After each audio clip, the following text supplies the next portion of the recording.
when there is a meltdown or there is a communication breakdown, instead of just steamrolling through it, take your time with it, work through it.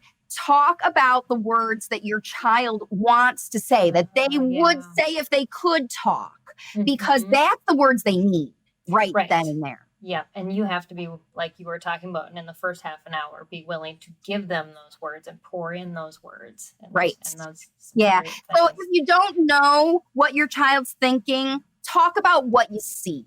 Like you said, they like Legos, so you can play Legos. And then what happens is, while you're playing Legos, or after you put on that costume and you dig in and you get the connection started because you pick the thing your child likes, then they show you, don't they, Peggy? Yes, they absolutely do. They're so good at that. But you have to have that relationship. They need the motivation. They need the motivation, and they need the encouragement, because remember, it's anxiety, some level of anxiety that's blocking this process. It could be a physical thing, right? But most of the time it's not.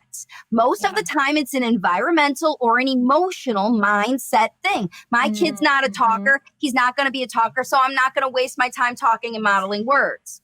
Right. Yeah. That's a mindset. It just makes it worse than it makes it better. But you don't understand. But then and the older the kids get, the more parents worry, right? If they're not using spoken language, because they go out in the world and they see other kids who are talking and they compare. And when they compare, then again, that's a mindset thing that's going to take you away from your child. Whenever you feel that disconnect, like you want to spend time Googling because you don't feel comfortable being around your child, right? You can feel that way when there's that disconnect. Instead of avoiding it, you've got to overcome that. You've got to overcome that fear and dig in and get your child to trust you.